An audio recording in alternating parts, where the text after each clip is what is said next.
अब जैसे कि एक बात को देखो, बताओ ये जो कैरेक्टर्स हैं हम क्यों जानना चाहते हैं? इन दोनों को मिला के जो चीज होती है उसको हम बोलते हैं मेटाबॉलिज्म। थोड़ा सा कंफ्यूजन हुआ होगा पर कोई बात नहीं, सूरज से प्रकाश डालेंगे इस पे। एक्सीड कैटाबॉलिज्म मतलब आपकी बॉडी में मॉलिक्यूल्स बनने ज्यादा चाहिए, यूज कम होनी चाहिए। तो आप मॉलिक्यूल्स को कम करो, बनाओ ज्यादा, तब कहीं जाके आपकी बॉडी में ग्रोथ देखने को मिलेगी, है ना। अब थोड़ी सी चीजें कंफ्यूज हो रही होंगे, कोई बात नहीं बेटा, यहाँ आओ समझो। आप सबने कभी ना कभी कोशिश की होगी, आप सबके घरों में गुलाब के फूल रहे होंगे, गुलाब की कलम काट के लगा दी जाती है। ऐसे केमिकल मॉलिक्यूल जो बॉडी के अंदर मिल रहे हैं वो काम कर रहे हैं। कोई इनफर्टाइल कपल है, क्या वो लिविंग नहीं है? हाँ बेटा जी, वेलकम टू अरिविहान, जहां हमारी पूरी टीम आपकी पढ़ाई को बेहतर करने के लिए बनाती है पर्सनलाइज्ड और इंटरेक्टिव लेक्चर्स। तो बेटा जी, हम इस चैप्टर में, हमारे जो चैप्टर का नाम क्या है, द लिविंग वर्ल्ड, इसमें कहां तक पहुंच चुके थे? हमने ये जान लिया था लाइफ क्या होता है। क्या होता है लाइफ, क्या होता है, कोई जिंदा चीज क्या है, ये बात जानी थी हमने। और ये भी समझा था किन कैरेक्टर्स के बेसिस पे हम कह सकते हैं कि ये चीज लिविंग है। अब जैसे कि एक बात को देखो, बताओ ये जो कैरेक्टर्स हैं हम क्यों जानना चाहते हैं? हम किसी एक चीज को आइडियल मानते हैं तब उसमें कोई ना कोई कैरेक्टर्स हमारे पसंद के होने चाहिए। जैसे मान लो कोई सी, आपने कई सारे एक्टर के नाम सुने होंगे, है कि नहीं, लेकिन उनमें हमारा अरिविहान आपको ऐसा क्या दे रहा है? हम आपको पर्सनलाइज लेक्चर देते हैं, साथ ही साथ इंटरेक्टिव बनाते हैं उसको, और हम कोशिश करते हैं कि पूरा लेक्चर आपके लिए बोरिंग ना बने। मतलब क्या नहीं होना चाहिए? No boring. बोरिंग नहीं होना चाहिए भाई, पहली बात तो, है कि नहीं। तो ये सारे अगर फीचर्स किसी में हैं, वो अच्छा एक एडटेक होगा जो आपको अच्छे से पढ़ा सकता है, जो हम करते हैं।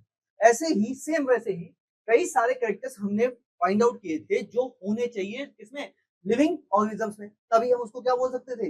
लिविंग बोल सकते थे। जो कैरेक्टर्स किसके थे? लाइफ के, जीवन के कैरेक्टर थे। किसके कैरेक्टर थे बेटा? जीवन के कैरेक्टर थे। अगर वो कैरेक्टर्स उसमें नहीं मिलते तो हम उसको लिविंग नहीं बोल सकते हैं, है कि नहीं बेटा। तो आओ अब उन्हीं कैरेक्टर्स को हम थोड़ा डिटेल में समझेंगे। क्या करेंगे?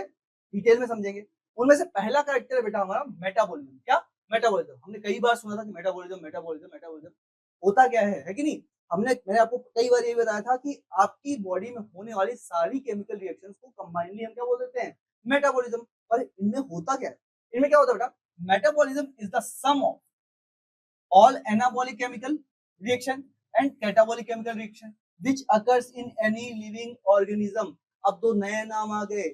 कैसे? कि मेटाबॉलिज्म था, इसको हम बोल सकते हैं कि इट इज सम ऑफ, मतलब कि कैटाबॉलिज्म प्लस एनाबॉलिज्म, इन दोनों को मिला के जो चीज होती है उसको हम बोलते हैं मेटाबॉलिज्म। थोड़ा सा कंफ्यूजन हुआ होगा पर कोई बात नहीं, सूरज से प्रकाश डालेंगे इस पे। आइए, कैटाबॉलिज्म का मतलब ये है बेटा कि एक बड़ा सा मॉलिक्यूल, क्या एक बड़ा सा मॉलिक्यूल है, उसको आपने तोड़ा है। मतलब मैं कह सकता हूं कि एक चीज थी जिसको, जो थी ए बी, क्या थी? ए बी, इसको आपने तोड़ के बना दिया ए प्लस बी। तो ये रिएक्शन कैसी हुई? इसमें आपने तोड़ा है। कैटा मतलब काटना, मतलब ए और बी को आपने काट के ए प्लस बी बनाया है। मतलब एक मॉलिक्यूल से, वन मॉलिक्यूल से दो डिफरेंट मॉलिक्यूल बने हैं। ऐसी केमिकल रिएक्शंस को हम क्या बोलते हैं? कैटाबॉलिज्म बोलते हैं। क्या बोलते हैं बेटा? कैटाबॉलिज्म। वही एनाबॉलिज्म का मतलब ये होता है कि आपने दो अलग अलग चीजों को जोड़ के एक नई चीज क्रिएट की है, एक की है।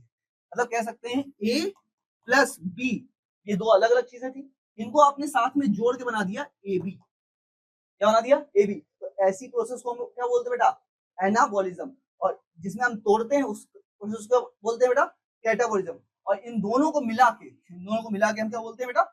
मेटाबॉलिज्म। कि आपने कोई चीज तोड़ा है, कोई चीज नया बनाया है, वो सारी रिएक्शन, जितनी भी केमिकल रिएक्शन आपकी पूरी बॉडी में हो रही है, उन सबको हम क्या बोलते हैं? मेटाबॉलिज्म बोलते हैं। अब एक चीज और समझना, आगे बढ़ने से पहले एक चीज और समझ लो यहाँ पे, कि आपकी बॉडी में अगर आपकी बॉडी में कैटाबॉलिज्म ज्यादा हो रहा है और एनाबॉलिज्म कम हो रहा है, मतलब आपकी बॉडी में कैटाबॉलिज्म की रिएक्शन ज्यादा हो रही है और एनाबॉलिज्म की रिएक्शन कम हो रही है, तो आपकी बॉडी ग्रोथ कम करेगी, आपकी ग्रोथ रिवर्स होगी। कैसे कि रिवर्स? कैसे? बिल्कुल ऐसे रिवर्स नहीं, मतलब आप बढ़ोगे नहीं। जैसे मैं थोड़ा सा हेल्दी हूँ, आई नो थोड़ा सा हेल्दी हूँ, बट अगर मेरी बॉडी में कैटाबॉलिज्म रिएक्शन बढ़ जाए, एनाबॉलिज्म रिएक्शन कम हो जाए, तो मैं थोड़ा चबी से थोड़ा सा फिट हो जाऊंगा, थोड़ा सा फिट हो जाऊंगा। वहीं पे अगर वहीं पे अगर मेरी बॉडी में कैटाबॉलिज्म रिएक्शन कम हो जाए, एनाबॉलिज्म रिएक्शन ज्यादा हो जाए, मतलब कह सकता हूँ मेरी बॉडी में फैट और ज्यादा बनने लगेगा। क्यों? क्योंकि मैं कम काट रहा हूँ, बना क्या रहा हूँ? ज्यादा। यूज कर रहा हूँ कम, मतलब मैं और ज्यादा फैटी और ज्यादा ओबीज हो जाऊंगा। वहीं पे मेरा फैट ज्यादा बर्न हो और मैं कम फैट बनाऊं, फैट मेरा ज्यादा बर्न हो और मैं कम फैट बनाऊंगा तो थोड़ा एथलेटिक या भी कह सकते हैं रेगुलर शेप में आ जाऊंगा। ठीक है, तो ये बातों को याद रखेंगे कि अगर आपकी बॉडी ग्रोथ कर रही है, बहुत ज्यादा ग्रोथ कर रही है, तो आपको एनाबॉलिज्म ज्यादा चाहिए कंपेयर टू कैटाबॉलिज्म। आपको ज्यादा खाना खाना पड़ेगा, ज्यादा एनर्जी लेनी पड़ेगी और कम बर्न करनी पड़ेगी, तो आपकी बॉडी ग्रोथ करेगी। अगर आप उल्टा करते हो तो आप थोड़े पतले होते जाओगे, है ना। इस बात को याद रखें बेटा, है ना। अगला फैक्टर हमारा वही है जो ग्रोथ के बारे में बात की, कि एक पहले बच्चा होता है छोटा सा बेबी, फिर वो धीरे धीरे धीरे अपनी एज में आगे बढ़ता है, उसकी हाइट बढ़ती है और लास्ट में उसकी हाइट थोड़ी छोटी हो रही। क्यों? उसकी हाइट छोटी नहीं हो रही, उसकी हेल्थ डिप्लीट हो रही है। इस स्टेज में उसकी हाइट छोटी नहीं हो रही, उसकी हेल्थ डिप्लीट हो रही है, वो अपनी डेथ की तरफ बढ़ रहा है, अपनी डेथ की तरफ बढ़ रहा है। उसकी जितनी भी लाइफ प्रोसेसेस थी अब धीरे धीरे कमजोर हो रही है, और जब बिल्कुल कमजोर हो जाएगी तब कहीं बंद होने की कगार पे आ जाएगी, और जैसे ही बंद होगी वो डेथ हो जाएगी, है कि नहीं। तो इस बात को याद रखिए बेटा, ग्रोथ रिफर्स टू इरिवर्सिबल। कैसी है? इरिवर्सिबल। अगर एक बार हो गई, मैं इतना लंबा हो गया, क्या मेरी हाइट छोटी हो सकती है? नेचुरली नहीं हो सकती। क्या पता आप बोलोगे सर टांगे काट दो अपने नीचे से, टांगे काट दूंगा तो हाइट मेरी छोटी हो जाएगी, पर क्या वो नेचुरली हो रही है? नेचुरली नहीं हो रही है। इंक्रीज इन मास और overall size of a tissue an organism और इट्स पार्ट, मतलब उसका मास बढ़ सकता है, उसके ओवरऑल साइज टिश्यू उसके साइज में बढ़ सकता है, जिसकी वजह से पूरा ऑर्गेनिज्म बढ़ेगा, या फिर उसका कोई एक बॉडी पार्ट इंक्रीज होगा, है ना। इसको हम क्या बोलते हैं? ग्रोथ बोलते हैं। ग्रोथ अकर्स व्हेन एनाबॉलिज्म और सिंथेटिक प्रोसेस, एनाबॉलिज्म को और हम क्या बोल सकते हैं? Synthetic process. क्यों? क्योंकि हमने उसमें नए मॉलिक्यूल्स क्रिएट किए थे, सिंथेसिस किए थे। एक्सीड कैटाबॉलिज्म, मतलब आपकी बॉडी में मॉलिक्यूल्स बनने ज्यादा चाहिए, यूज कम होनी चाहिए, मतलब आप मॉलिक्यूल्स को कम तोड़ो, बनाओ ज्यादा, तब कहीं जाके आपकी बॉडी में ग्रोथ देखने को मिलेगी, है ना। Increase in mass of cells and increase in number of cells are twin character of growth। जब तक आपके सेल का मास नहीं बढ़ेगा और आपके सेल का नंबर नहीं बढ़ेगा, तब तक आपकी ग्रोथ नहीं होगी। इस बात को याद रखेंगे। इन्हीं को हम क्या बोलते हैं? Twin character of growth. इनको क्या बोलते हैं बेटा? Twin character of growth. कि आपकी बॉडी में जो सेल्स हैं उनका नंबर भी इंक्रीज हो रहा है, साथ ही साथ उनका मास भी इंक्रीज हो रहा है। क्या हो रहा है बेटा? आपकी सेल्स का नंबर भी इंक्रीज हो रहा है, साथ ही साथ आपका मास भी इंक्रीज हो रहा है। इसको हम बोलते हैं ट्विन कैरेक्टर्स ऑफ ग्रोथ। आगे चलते बेटा, और कुछ पॉइंट्स और समझते हैं। जैसे plants grow continuously and this growth is by cell division. अब एक बात समझना बेटा, कि कभी भी किसी भी बॉडी को अगर ग्रोथ करनी है, एक सिंगल सेल रहेगी, वो डिवाइड करके दो नई सेल बनाएंगी, और फिर ये दोनों सेल बाद में डिवाइड करके चार सेल बनाएंगी। कुछ इस तरीके से इनका नंबर इंक्रीज होता है, कुछ इस तरीके से इनका नंबर इंक्रीज होता है। और वहीं पे जो प्लांट्स होते हैं, जो प्लांट होते हैं, उनमें ग्रोथ लिमिटेड नहीं होती, उनमें अनलिमिटेड ग्रोथ होती है। प्लांट की साइज हमेशा बढ़ती जाती है। अगर एक साइज उसकी बढ़ गई तो हो सकता है वो गर्थ में बढ़ता जाए, बहुत ज्यादा बढ़ता जाए, उसकी ब्रांचेस बढ़ती जाएंगी, और उसमें कभी लिमिटेड ग्रोथ देखने को नहीं मिलेगी, वो हमेशा बढ़ता ही रहेगा। The process of cell division is also observe in certain plants parts only.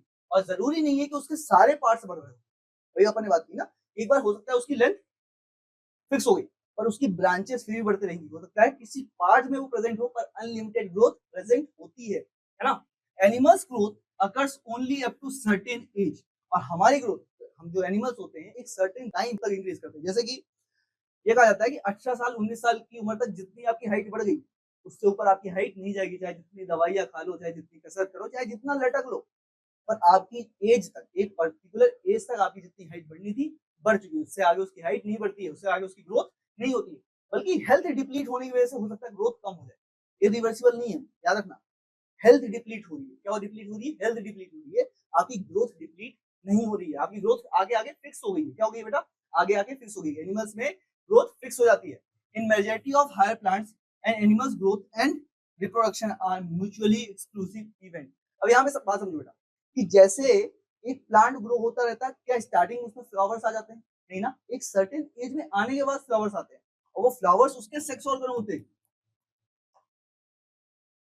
Flowers plant के क्या है बेटा? सेक्स ऑर्गन है, और इसके बारे में हम एक पूरा डिटेल चैप्टर पढ़ेंगे 12th में, जिसका नाम होगा sexual reproduction of flowering plant. वहीं पे जो ह्यूमंस है, या फिर कह सकते हैं, जैसे हम ह्यूमंस का एग्जांपल लेते हैं, एनिमल्स में तो आते हैं, ह्यूमंस का एग्जांपल लेते हैं, एक सर्टेन एज के बाद हमें प्यूबर्टी आती है, एक सर्टेन एज के बाद ही प्यूबर्टी आती है, और जब तक आपकी प्यूबर्टी नहीं आएगी आप रिप्रोडक्टिव फेज में नहीं जा रह सकते। वैसे प्लांट्स में जो प्यूबर्टी है वो है फ्लावर्स का आना, फ्लावरिंग स्टेज का स्टार्ट हो जाना। इन दोनों का आने का मतलब ये होता है कि वो अब क्या हो चुका है, एक अपने सर्टेन एज तक आ चुका है और अब वो रिप्रोडक्टिव फेज में घुस चुका है। मतलब कि उसकी ग्रोथ ने और रिप्रोडक्शन ने साथ में बढ़े हैं, क्या ग्रोथ और रिप्रोडक्शन एक साथ आ गए हैं। इसीलिए हम उसको क्या बोलते हैं, म्यूचुअली एक्सक्लूसिव इवेंट्स। एक आता है लगभग खत्म होने वाला आता है, उसके साथ ही दूसरी प्रोसेस चालू हो जाती है। मतलब आपकी ग्रोथ जहां पे खत्म होने वाली होगी वहीं से आपका क्या रिप्रोडक्शन वाला फेज चालू हो जाएगा। जहां प्यूबर्टी जनरली प्यूबर्टी मेल्स में क्या आ जाती है 14-15 तक, और लगभग उसी तक आपकी हाइट आपकी ग्रोथ पूरी कंप्लीट हो जाती है और वहीं से आपका रिप्रोडक्टिव फेज चालू हो जाता है कि नहीं। अगला हमारा कैरेक्टरिस्टिक फीचर क्या है, रिप्रोडक्शन। और रिप्रोडक्शन के बारे में हम ये बात बहुत बार कर चुके हैं कि रिप्रोडक्शन क्या है, अपनी आने वाली जनरेशन को ब्रिंग आउट करने की जो प्रोसेस है उसको हम क्या बोलते हैं, reproduction. Reproduction is the biological process that helps in the formation of new individual from the parent of its own kind. अब याद रखना, जैसे ये मुर्गा है, कभी भी चूहे को जन्म नहीं दे सकता है। मुर्गे ने अंडा दिया है और अंडे से ही चूजा निकलेगा, चूजा बाद में वापस क्या बनेगा, मुर्गिया मुर्गा ही बनेगा। मतलब अपने ही जैसे न्यू ऑफस्प्रिंग को बनाने की प्रोसेस जो है, बायोलॉजिकल प्रोसेस जो है, उसको हम क्या बोलते हैं, रिप्रोडक्शन बोलते हैं। क्या बोलते हैं बेटा, रिप्रोडक्शन बोलते हैं। अब रिप्रोडक्शन कई टाइप के हो सकते हैं। टाइप्स ऑफ रिप्रोडक्शन क्या हो सकता है, टाइप्स ऑफ रिप्रोडक्शन क्या हो सकता है बेटा, एक टाइप है एसेक्सुअल मोड ऑफ रिप्रोडक्शन, एक टाइप है सेक्सुअल मोड ऑफ रिप्रोडक्शन। अब एसेक्सुअल और सेक्सुअल में मेन डिफरेंस क्या है, इस बात को समझो कि in asexual reproduction always one parent give rise to new organism of its own kind. मतलब ये कह सकते हैं कि एक सिंगल ऑर्गेनिज्म बिना किसी की हेल्प के नई ऑफस्प्रिंग बना लेता है। ऐसे मेथड को क्या बोलते हैं हम, एसेक्सुअल मोड ऑफ रिप्रोडक्शन। वहीं पे एसेक्सुअल रिप्रोडक्शन क्या हो सकता है, can be either type of like fission, binary fission, multiple fission, formation of spores, fragmentation and vegetative propagation और मल्टीप्लिकेशन। अब थोड़ी सी चीजें कंफ्यूज हो रही होंगे, कोई बात नहीं बेटा, यहाँ आओ समझो। मान लो ये एक पेरेंट बॉडी थी। अब याद रखना, ये जो एसेक्सुअल मोड ऑफ रिप्रोडक्शन है ये प्रिमिटिव ऑर्गेनिज्म करते हैं। कौन, प्रिमिटिव ऑर्गेनिज्म। हम तो न्यू और इवॉल्व्ड है, हम नहीं करते हैं। कौन करता है, प्रिमिटिव। जैसे कि बैक्टीरिया वगैरह हो गए, फंगाई वगैरह हो गए, ये सब करते हैं। जैसे कि मान लो ये एक सेल थी, अब इसको डिवाइड करना है। क्या करना है, डिवाइड करना है, और ये टूट गई कितने पार्ट्स में, दो पार्ट्स में। ये हुआ आपका बाइनरी फिजन। क्या कराएगा इसको बेटा, बाइनरी फिजन। बाइनरी फिजन क्यों, एक सेल से दो सेल बनी है। ये मदर सेल थी, ठीक है बेटा, मदर सेल थी, और ये दोनों है डॉटर सेल।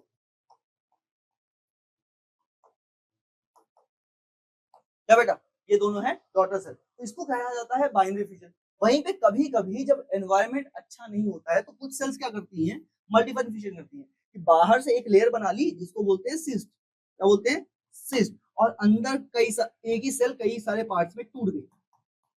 मतलब एक सेल से ही मल्टीपल सेल्स मिल गई, और जब बाहर का एनवायरनमेंट फेवरेबल हुआ, ये सिस्ट फट जाता है और ये सारी की सारी सेल्स बाहर जाती है। मतलब एक से 5-6 ऑर्गेनिजम्स बन गए, पर सिर्फ एक ही पेरेंट यूज हुआ। इसीलिए इसको हमने क्या बोला था, यूनिपेरेंटल रिप्रोडक्शन। क्या बोला था बेटा, यूनिपेरेंटल रिप्रोडक्शन। और क्या दिया हुआ है हमें, फ्रेगमेंटेशन। क्या, फ्रेगमेंटेशन। अब ये चीज जनरली एल्गी वगैरह में देखने को मिलती है कि एक ये बॉडी है,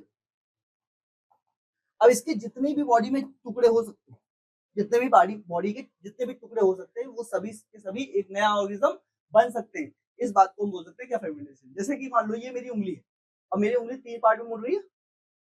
ये चीज टूट के नया ऑर्गेनिज्म बन जाए, ये वाला पार्ट टूट के अलग ऑर्गेनिज्म बन जाए, और ये वाला पार्ट टूट के अलग ऑर्गेनिज्म बन जाए, तो इसको हम क्या बोलेंगे, फ्रेगमेंटेशन मोड ऑफ न्यूट्रिशन।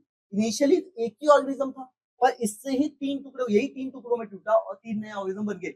इसको हम क्या बोलते हैं बेटा, फ्रेगमेंटेशन। वहीं पे वेजिटेटिव प्रोपगेशन जनरली प्लांट्स में देखने को मिलता है। किसमें देखने को मिलता है, प्लांट्स में देखने को मिलता है, जिसमें उनका ही कोई एक body part as a new offspring बन जाएगा। क्या बन जाता है, एज अ न्यू ऑफस्प्रिंग बन जाएगा। जैसे कि आप सबने कभी ना कभी कोशिश की होगी, आप सबके घरों में गुलाब के फूल रहे होंगे, गुलाब की कलम काट के लगा दी जाती है। एक तरीके का वेजिटेटिव प्रोपगेशन ही है वो। क्या है, वेजिटेटिव प्रोपगेशन। या फिर मल्टीप्लिकेशन। क्या बेटा, मल्टीप्लिकेशन। एक से दो, दो से चार, ये भी होना है। जैसे कि मान लो कोई एक सेल है, ये एक प्रोकैरियोटिक सेल है। कैसी सेल है, प्रोकैरियोटिक सेल है। ये मल्टीप्लाई कर रही है किस फॉर्म में, हमेशा याद रखना, किस फॉर्म में कर रही है, बाइनरी डिफिनेशन के फॉर्म में। दो हुए, 2 से क्या हो गए 4 हो गए। और इनिशियली कितनी थी, एक ही सेल थी। इनिशियली कितनी थी, एक ही सेल थी, एक ही पेरेंट थी, सबके सब उसी से बने हैं, दूसरा कोई पेरेंट इन्वॉल्व नहीं है, दूसरा कोई पेरेंट इन्वॉल्व नहीं है बेटा, है ना, इस बात को ध्यान रखना। हाँ तो बेटा आओ आगे बढ़ते हैं और अगला फीचर देखते हैं जिसको बोलते हैं सेलुलर ऑर्गेनाइजेशन। क्या बोलते हैं बेटा, सेलुलर ऑर्गेनाइजेशन। और अपने पिछले लेक्चर में ये बात तो समझी थी कि हर ऑर्गेनिज्म में सेलुलर ऑर्गेनाइजेशन अलग है। कोई ऑर्गेनिज्म सिर्फ सेल का बना है, कुछ ऑर्गेनिज्म सिर्फ टिश्यूज के बने हैं जो सेल से मिलकर बनता है, और कुछ ऑर्गेनिज्म ऑर्गन के बने हैं, उनमें डिफरेंट ऑर्गन है पर आपस में कोई कोऑर्डिनेशन नहीं है। और कुछ ऑर्गेनिज्म कैसे हैं, उनमें कई सारे डिफरेंट ऑर्गन साथ में जुड़ के ऑर्गन सिस्टम बना रहे हैं, और एक बॉडी में कई सारे ऑर्गन सिस्टम प्रेजेंट है। जैसे कि ह्यूमंस में हमें रेस्पिरेशन सिस्टम अलग है, डाइजेशन सिस्टम अलग है, एक्सक्रीशन सिस्टम अलग है, नर्वस सिस्टम अलग है, chemical and control coordination system अलग है। ये सारी चीजें सिस्टम आपस में मिलती हैं, हमारी पूरी बॉडी को कंट्रोल करती हैं। इसमें डिफरेंट तरीके के ऑर्गन आते हैं। जैसे मान लो हमारे डाइजेशन में माउथ भी एक ऑर्गन आ रहा है कि नहीं, इसोफेगस भी एक ऑर्गन आ रही है, स्टमक एक अलग ऑर्गन आ रहा है, फिर उसमें इंटेस्टाइन एक अलग ऑर्गन आ रहा है। मतलब कई सारे ऑर्गन से मिलकर एक पूरा सिस्टम का एक काम का जिम्मा लिया है और उसको कर रहे हैं। ऐसे सिस्टम को हम बोलते हैं ऑर्गन सिस्टम बोलते हैं। क्या बेटा, ऑर्गन सिस्टम बोलते हैं। So cell is made up of different biomolecules having specific organization and performing different metabolic reaction. This peculiar organization is known as cellular organization. अब यहाँ पे समझो बेटा, मैंने जो बताई उससे हल्का सा डिफरेंट हुआ कि नहीं हुआ। यहाँ पे एक बात समझना कि जो सेल के अंदर जितनी भी आपके मेटाबॉलिक रिएक्शंस है, उसमें जो बायोमोलिक्यूल्स क्या होंगे बेटा, ऐसे केमिकल मॉलिक्यूल जो बॉडी के अंदर मिल रहे हैं वो काम कर रहे हैं। और अगर यहीं पे आप दूसरा पॉइंट पढ़ो तो body organisation of all living organism consist of cells, tissues and their biological products. थोड़ा सा कंफ्यूज हुआ है कि नहीं बेटा, जो सेल है ये यूनिट ऑफ लाइफ,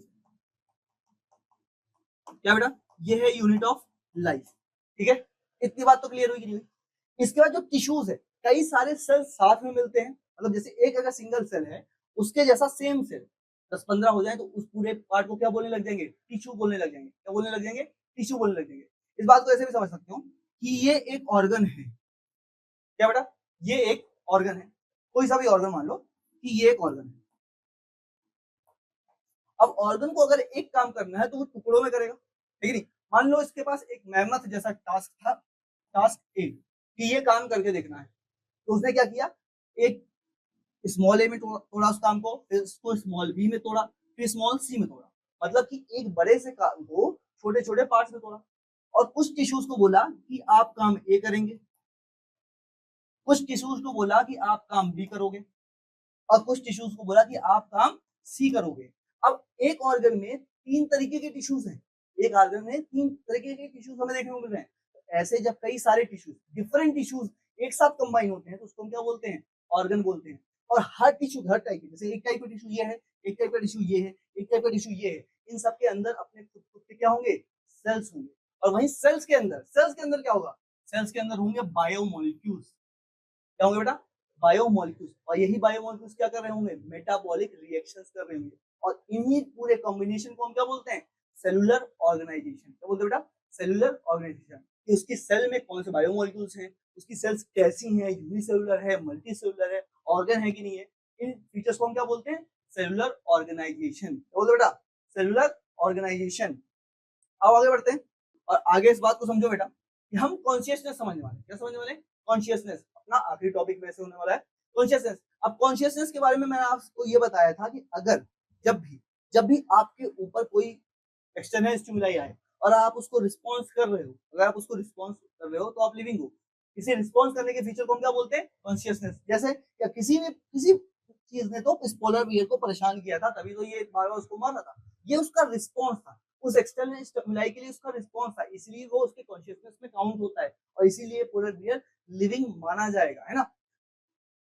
पॉइंट क्या बोला बेटा मैं, the most obvious and technically complicated feature of all living organisms is the ability to sense their surrounding or environment and respond to these environmental stimuli which could be physical, chemical और biological।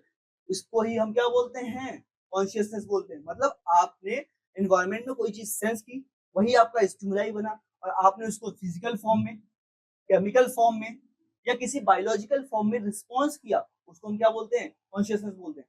और एक ये इकलौता ऐसा feature है जो most complicated है। कैसा है? मोस्ट कॉम्प्लिकेटेड और मोस्ट ऑब्वियस है। बाकी सबके आपको कोई ना कोई एक डीमेरिट मिल जाएगा, या फिर कह सकते हैं उसको कोई ना कोई ऑप्शन एक्सेप्शन मिल सकता है। इसका कोई एक्सेप्शन नहीं है। इवन वायरस, वायरस कैसा, अपन स्टार्टिंग बात करी थी चैप्टर की शुरुआत अपन ने वायरस के साथ करी थी।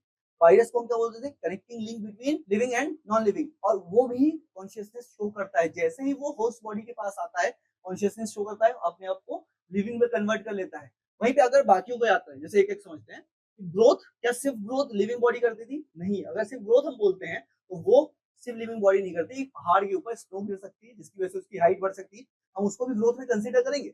इवन जैसे मान लो कि अगर कोई किताब आपके कमरे में रखी हुई है तो उसके ऊपर कुछ ही मिलीमीटर की सही पर एक धूल की परत बन जाएगी। क्या किताब ने ग्रोथ कर ली? बिल्कुल कर ली। पर क्या वो लिविंग हो गई? नहीं। क्यों? क्योंकि वह एक्सटेंसिव ग्रोथ है। हम किस ग्रोथ को लिविंग फीचर मानते हैं? इंट्रिंसिक ग्रोथ को। और अगर हम ग्रोथ बोलते हैं तो क्या डिफाइन कर रहे हैं? नहीं ना। तो उसके कुछ एक्सेप्शन निकल सकते हैं। वही रिप्रोडक्शन में अगर कोई इनफर्टाइल कपल है, कैसा, कोई इनफर्टाइल कपल है, तो क्या वो लिविंग नहीं है? सोचो, है ना।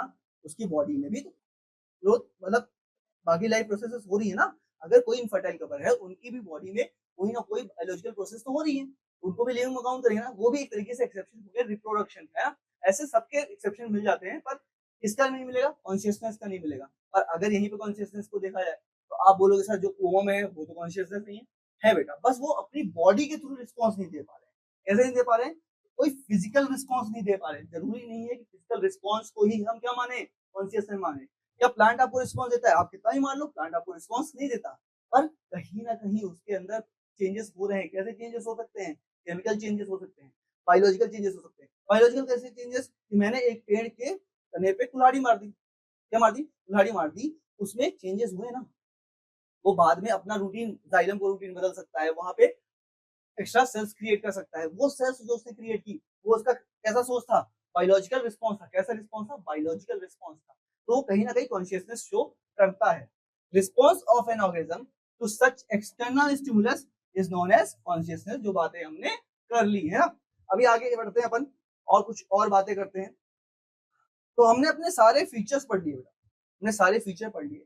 अब एक बात पढ़ो जिसको हम बोलते हैं लाइफ स्पैन। क्या? Life span. और लाइफ स्पैन से मतलब ये है बेटा, आपकी बर्थ से लेके डेथ तक होने वाला जो टाइम है, पीरियड है, उसको क्या बोलते हैं? लाइफ स्पैन बोलते हैं। और हर लिविंग बीइंग का एक टाइम पीरियड होता है। जैसे कुछ सेल्स को मानते हैं, जैसे कि जो माइटोसिस कर लेती है, या फिर कह सकते हैं जिनको बाइनरी फिजन में क्या होता है कि एक सेल है, ये सेल, यही इसी ने दो डिफरेंट सेल्स क्रिएट कर ली, अपने ही क्लोन बना लिए। पर क्या वो खत्म हो गई? ये खत्म तो हो गई, पर इनके अंदर कहीं ना कहीं जिंदा है। इसलिए इनको मानने के लिए मान लिया जाता है कि ये इमोर्टाइल है, वरना इमोर्टाइल कोई चीज नहीं होती। मानने के लिए हम मान सकते हैं कि हाँ इमोर्टाइल है। वैसे एक से दो सेल, अगर मेरी बॉडी टूट के अलग अलग हो जाए, धड़ का अलग सूरज बन गया, नीचे वाले पार्ट का अलग सूरज बन गया, ये दो सूरज हो जाएंगे, पर क्या ओरिजिनल सूरज एग्जिस्ट करेगा? नहीं ना। पर हाँ, एक तरीके से कह सकते हो कि दोनों को जोड़ दो तो एक सूरज एग्जिस्ट कर रहा है, तो उसको मान सकते हो कि इमोर्टाइल है, पर एक्चुअली में नहीं होते है ना।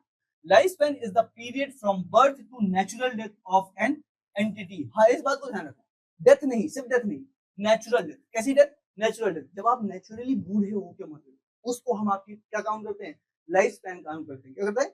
लाइफ स्पैन काउंट करते हैं। The life span of an organism is theoretical figure that shows how many years it lives। Her species का अलग होता है ना, एक थ्योरेटिकल फिगर है। जैसे कि मान लो एक ह्यूमंस का जनरली जो फिगर माना जाता था, पहले माना जाता था 100 ईयर्स, और ये एवरेज है। जैसे मान लो एक पॉपुलेशन को हमने काउंट किया, उसमें से कुछ लोग 70 साल में मर जा रहे थे, कुछ 80 साल में मर जा रहे थे, और कुछ 100 साल में मर रहे थे। तो हमने इसका एक एवरेज निकाला कि हाँ इतने इतने हो रहे थे, 85 के करीब एक नेचुरल या कह सकते हैं एवरेज आ रहा है। एक थ्योरेटिकल फिगर है, ओरिजिनल फिगर नहीं है। क्यों? क्योंकि एक पूरी स्पीसीज के लिए नापा जाता है, किसी सिंगल पर्सन के लिए नहीं नापा गया है ना। This varies between individuals and species depending on their type, ranging from few minutes to few days to several years। अब बात को समझना, कई स्पीसीज तो मिनटों में उसकी लाइफ स्पेन खत्म हो जाती है, कुछ की डेज में खत्म होती है, और कुछ की सालों में खत्म होती है। इस बात को ऐसे समझो, इस टेबल को देखो, इस टेबल को देखो। एक फ्लाई है जिसको बोलते हैं मे फ्लाई। क्या बोलते हैं बेटा? मे फ्लाई, मे फ्लाई की डेथ एक दिन में हो जाती है। मतलब अगर वो आज पैदा हुआ, आज उसकी बर्थ हुई, आज ही उसकी बर्थ होगी, आज ही वो एडल्ट हो जाएगा और आज ही वो ओल्ड होके मर जाएगा। ये तीन फेज जनरली हम देखते हैं ना, पहले बर्थ हुई, बेबी बना, इसके बाद एडल्ट लाइफ इसको बोलते हैं जब वो रिप्रोड्यूसिंग लाइफ में आ चुका है, और ओल्ड लाइफ जब बोलते हैं जब उसकी सारी लाइफ प्रोसेस खत्म होने वाली है, नेचुरली है ना। तो एक दिन में ये पूरी तीनों प्रोसेस मे फ्लाई में कंप्लीट हो जाती है। तो इसकी एवरेज लाइफ स्पैन क्या है बेटा? 1 डे। अब जरूरी नहीं है कि आप एक मे फ्लाई लेके आओ, सर बताओ इसमें एक दिन में कैसे मरेगी। हो सकता है वो एक दिन से ज्यादा में हो जाएगी, 24 घंटे से ज्यादा लग रहे हो, तो 24 घंटे मरना, हो सकता है वो 23 आवर्स में मर जाए। एक इंडिविजुअल की बात करो, पूरी स्पीसीज की नहीं बात कर रहे, एक इंडिविजुअल की बात करोगे, हो सकता है वो 23 घंटे मर जाए, हो सकता है वो 25 में मिल जाए। और इसी का एवरेज निकालने से हमें पता चला कि हाँ, इस स्पीसीज की एवरेज लाइफ स्पैन क्या है? 24 आवर्स। वहीं पे सिल्क वॉर्म का कितना है बेटा? 1 to 3 days है। वहीं पे माउस, एक चूहा कितने साल जिंदा रहता है? 1 साल। कितना? 1 साल। वहीं पे हॉर्स, हॉर्स की एज कितनी है? 45। और पहले कहीं हमारे ह्यूमंस की एज हुआ करती थी 100। नाउ डेज इसको हम 70 मानते हैं। क्यों? क्योंकि ज्यादा पॉल्यूशन की वजह से हमारी हेल्थ डिप्लीट हो रही है। जैसे कि हम पहले जो हमारे दादाजी लोग हुआ करते थे वो थोड़ा हार्ड एनवायरनमेंट में रहते थे। अब हार्ड एनवायरनमेंट में रहने की वजह से उनकी बॉडी अडेप्टेड। अब याद रखना बेटा, हर लिविंग बॉडी अपने एनवायरनमेंट के लिए अडेप्ट होती है। जैसे इस बात को ऐसे समझो बेटा कि जैसे जो इंडियन सब कॉन्टिनेंट में है, जैसे हमारे यहाँ हर तरीके का मौसम, जैसा हर तरीके का मौसम, जैसे हम गर्मी भी झेलते हैं, बरसात भी झेलते हैं, हम ठंड भी झेलते हैं। अब कोई अरब देश का जहाँ पे बिल्कुल गर्मी रहती है, उसको लाके इंडिया में छोड़ दो, वो हो सकता है हीट सर्वाइव कर जाए हमारे यहाँ की, मतलब हमारे यहाँ का समर सर्वाइव कर जाएगा, पर हमारे यहाँ की सर्दियां सर्वाइव नहीं कर पाएगा। क्यों? उनके यहाँ ऐसी सर्दी नहीं है, रात में जल्दी जनरली हो जाती है, पर हमारे यहाँ ह्यूमिड यहाँ इतनी ह्यूमिडिटी है, वो सर्वाइव नहीं कर पाएगा। ऐसे किसी ब्रिटिशर को उठा लो, ब्रिटिशर वैसे यहाँ रह के गए हैं बहुत साल, बट उनको आज के मौसम में ले आओ, वो सर्वाइव नहीं कर पाएंगे। मतलब उनके लिए थोड़ा मुश्किल है, अडेप्ट करना मुश्किल है। हो सकता है 3 साल 4 साल रहने के बाद अडेप्ट कर पाए, लेकिन उनको बहुत परेशानी होगी, है कि नहीं? जब आप अपने नेचुरल हैबिटेट से कहीं बाहर जाते हो तो आपको अडेप्ट करना पड़ता है, और अगर आप अडेप्ट नहीं कर पाते हो आपकी डेथ होगी। तो इसी को हम अडेप्टेबिलिटी बोलते हैं, और हर लिविंग बीइंग में ये होती है, हर लिविंग बीइंग में ये होती है ना। हाँ बेटा जी, अब अपने आखिरी टॉपिक पे पहुंच रहे हैं आज के हम। आज के आखिरी टॉपिक हमारा डेथ। क्या? डेथ। और डेथ के बारे में हमने थोड़ी बहुत डिस्कशन तो कर लिया कि जब एक लिविंग बॉडी का, तब एक लिविंग बॉडी इस सारे all life processes start to fail, मतलब एक लिविंग बॉडी के सारे लाइफ प्रोसेसेस जो उसकी लाइफ को सस्टेन करने के लिए जरूरी थी, वो फेल होने लग जाए, तब कहीं जाके उसकी क्या होती है? नेचुरल डेथ हो सकती है। एक लाइफ स्पैन के बाद, उसकी अपनी लाइफ स्पैन के बाद। अगर वो बीच में किसी एक्सीडेंट से मर जाए तो वो उसकी नेचुरल डेथ नहीं है ना। इस बात को याद रखेंगे बेटा कि नेचुरल डेथ वो है जब अब खुद से हो रही है, जो खुद से हो रही है उसको बोलते हैं ना। अब इसमें भी कई सारे टर्म है बेटा। एक है मेडिकल डेथ। क्या है? Medical death. मेडिकल डेथ किसको बोलते हैं? According to this, when the heart rate and pulse of the organism stop, then the organism is declared dead. Medicine की मतलब कह सकते हैं डॉक्टर कब आपको मरा हुआ मान लेता है? जब आपकी पल्स काम करना बंद कर, कब काम करना बंद कर दे बेटा? हार्ट रेट काम करना बंद कर दे, आपकी बॉडी में से पल्स खत्म हो जाए, तो आपको डेथ माना जा सकता है। और इसको हम बोलते हैं मेडिकल डेथ। क्या बोलते हैं? Medical death. इसीलिए आपको ये पता होगा कि जो कोमा वाला पेशेंट है उसको डेथ नहीं माना जा सकता। क्यों नहीं डेथ माना जा सकता? उसको डेथ नहीं माना जा सकता क्योंकि उसका दिल धड़क रहा है, उसमें पल्स अभी भी है, इसीलिए उसको डेथ नहीं माना जाता। दूसरा बेटा biological death. The body cell remain intact for several hours after medical death. It works so when all the cell also stop working, then it is called biological death. इस बात को समझो बेटा, आपने सुना होगा कि कुछ घंटों बाद, डेथ के कुछ घंटे बाद बॉडी सेल्स क्या होने लगती हैं? सड़ने लग जाती हैं। तो बायोलॉजिकल डेथ हम तब मानते हैं जब बॉडी डीके होना चालू कर दे। क्यों? क्योंकि अगर आपकी बॉडी को कोई ना कोई कमांड मिला था, जैसे कि मान लो आपकी बॉडी में जो कमांड मिला था कहाँ से? ब्रेन से। वो सेल्स के पास गया होगा, सेल्स कुछ घंटों तक अपना काम करती रहती है, उनको नहीं पता चलता कि भैया मर गए। जैसे एक बात बताओ, आपकी एक स्टमक की सेल है, एक स्टमक की सेल है, उसकी एक इंडिविजुअल सेल है जिसको ये बोला गया था कि भैया ये ग्लूकोज लो और इसको तोड़ के एनर्जी क्रिएट करो। क्या क्रिएट करो? एनर्जी क्रिएट करो। क्या क्रिएट करो? एनर्जी क्रिएट करो। बॉडी के फेल हो चुका है, और उसके पास कभी कभी क्या होता है, उसके पास तो था, क्या था? उसके पास ऑर्डर आ चुका था कि ये करना है, वो हो सकता है थोड़ी देर तक करता रहे, इसीलिए सेल तुरंत डिके होना चालू नहीं होती है। थोड़ा टाइम लगता है। क्यों? क्योंकि उनको अब क्या नहीं मिलने वाला, ग्लूकोज नहीं मिलने वाला, क्योंकि पहले से बन नहीं रहा, आप खाना नहीं खा रहे हो तो बन नहीं रहा, आप सांस नहीं ले रहे हो इसलिए उसके पास ऑक्सीजन नहीं आ रही, अब ऑक्सीजन की कमी होने वाली है। तो ये सारी चीजें धीरे धीरे फेल होती है, सेल्स भी धीरे धीरे मरना चालू होती है। आपकी लाइफ प्रोसेस पहले बंद हो चुकी है, आपकी लाइफ प्रोसेस पहले बंद हो चुकी है, पर सेल्स धीरे धीरे डेथ को पहुंचेंगे। तो जब आपकी सेल्स डिके होने लग जाएंगी, उस कंडीशन को हम क्या बोलते हैं? Biological death. क्या बोलते हैं बेटा? बायोलॉजिकल डेथ, उस कंडीशन को हम बोलते हैं। इस चैप्टर को आज यहीं पे समाप्त करते हैं, इस लेक्चर को आज हम यहीं पे समाप्त करते हैं। बाकी के टॉपिक हम अगले लेक्चर में पढ़ेंगे। तब तक के लिए गुड बाय। नीट की एग्जाम भी टफ होती जा रही है आजकल, 25 लाख बच्चे एग्जाम दे के गए। कंपटीशन बढ़ते ही जा रहा है। हाँ यार, संदीप भैया, YouTube पर तो बस 3-4 लेक्चर ही अवेलेबल है, तो बाकी के चैप्टर्स कहाँ पढूं? बाकी के लेक्चर्स के लिए अरिवहन एप्लीकेशन डाउनलोड कर लो ना, वहाँ पर लेक्चर्स भी मिलेंगे और हर चैप्टर की प्रैक्टिस प्रॉब्लम भी। तो फिर मेरे डाउट्स का क्या? डाउट्स के लिए आस्क बटन है ना, आस्क बटन का यूज करके अपने सारे डाउट्स पूछ लो, इंस्टेंट सॉल्यूशन पाओ कहीं भी कभी भी। तो आप भी अभी डाउनलोड करिए अरिवहन एप्लीकेशन।